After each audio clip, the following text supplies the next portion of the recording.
to another edition of the week. My name is Jare Tiamiyu, and today, as usual, as I did last week, I'm also here with a lot of gist for you. We shall be doing it together, we shall be rolling together just to ensure that we get, sense out of the matters that happened during the last week. Let me start from the biggest one in the country, and that has to do with the ban of Twitter by President Muhammadu Buhari-led administration. The federal government said the Twitter have been doing some activities that against the corporate existence of Nigeria, and because of that, it is high time that they banned the info communication, the telecommunication giants, and then the Minister of Information and Culture, Alhaji Lai Mohammed, through a statement. But there is something that people are saying. I don't want to join those enemy of progress who are saying that why would Alhaji Lai Mohammed go and ban Twitter on Twitter? That you want to ban Twitter, and you also went on Twitter to announce the ban of Twitter. And you can see the statement there. Yeah, some people are asking that what exactly is happening if we are saying that we are placing a ban on Twitter, and then we also went on that same Twitter to announce. But the second day, the telecommunication companies in Nigeria, that's telcos, they have actually comply with it. But I want to tell you that some people are still tweeting using VPN. That's a virtual network. They are using that virtual network to access where some people's location will be in the United States. But there are some dangers associated with virtual network. Also, one of it, and most important, is that you have to ensure that you get a paid one, because all these most of the free VPN that you have there are actually developed by some hackers. And they use it to gather data about some people. When you are using VPN and you are logging on your mobile banking apps and some others, it may be sending your data to some hackers. I just believe that those of you that are still using it, but we patriotic Nigerians, we are obedient Nigerians, who continue to obey the federal government of Nigeria.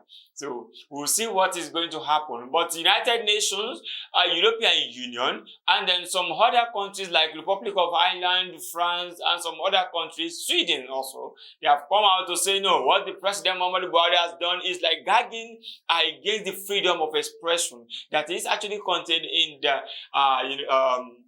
the Constitution of Federal Republic of Nigeria 1989 as amended. And they are saying that they are all against it, that they don't support the ban of Twitter, because Twitter has been seen as a medium of expression of opinions by Nigerians. Nigerians are using it to express whatever they feel like these are things to be done. And then if you want to get accurate response from government agencies, call them out on Twitter. That is why Nigerians are now migrating to that network to ensure that their voices are heard, and also they have proper response. Even by my humble self, I have had a encounter with some, banks. I had an encounter with banks, and then the moment I have been complaining for several days, but the moment I just went on Twitter, believe me, in 48 hours, the solution was actually provided to the issue I raised.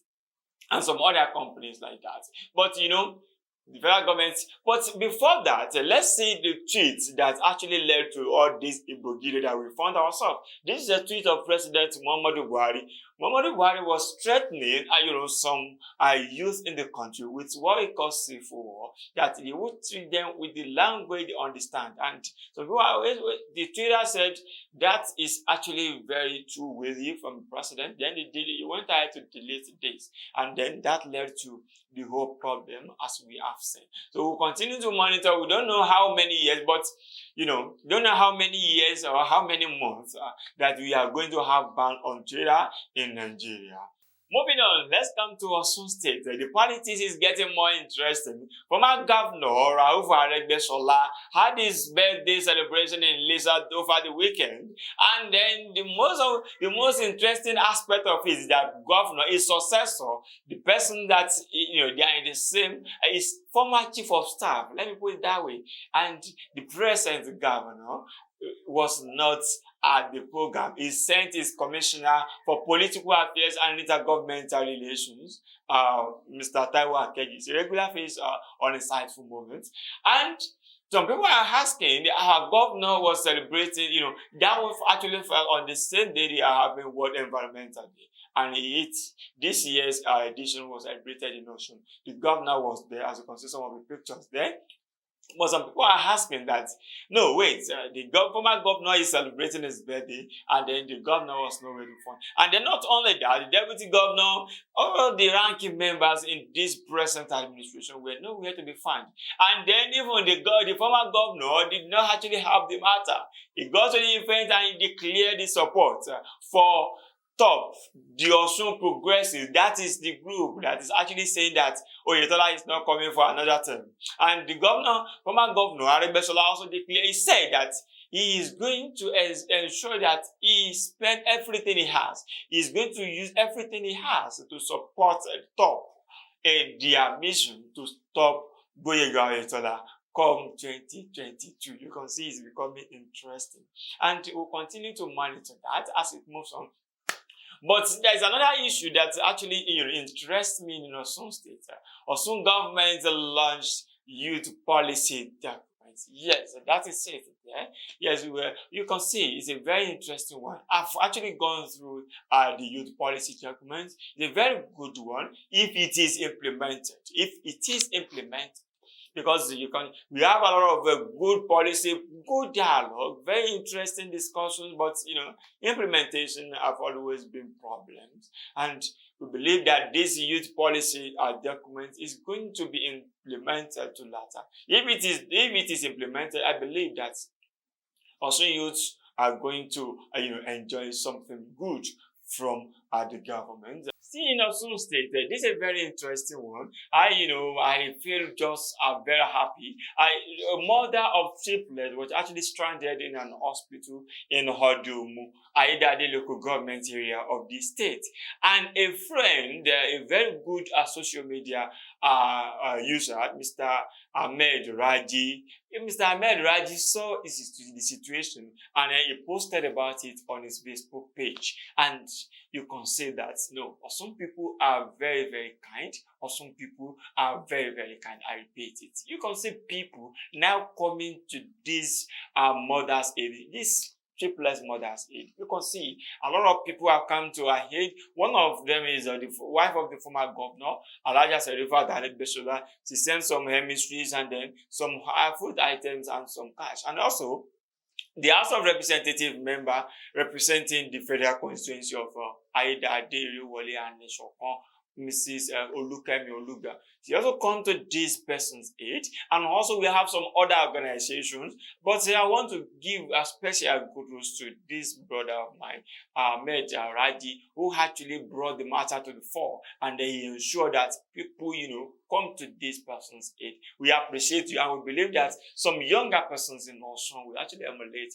what this person has done. He can actually overlook it and move on with his life. After all, he doesn't have any connection with this person. But for him to have done that, and then because of the fact that there is a result, we have to appreciate him so that we will see many other passionate young Nigerians who will be ready to offer their platform, whether small or big, to help people. Moving on to another important one, and that is how to do with the attack on Igangan in Oyo State. It was a very sudden situation, heartbreaking, and you can see that people were massacred. People were killed, in the midnight. It was a midnight attack. Even the palace was not spared. Several vehicles were burnt, houses, people were displaced. But this attack took place for over an hour. You can see some graphic pictures there. This is how people were being killed in cold blood. Is this how we are going to continue? When federal government was banning Twitter, they are saying that it is actually, a medium for people to spread fake news and, attack all this and that. But up to this present moment, on Monday, we have not heard anything from President Muhammadu Buhari. Is it because they are saying that these attackers are actually Fulani harassment? Or what exactly is happening?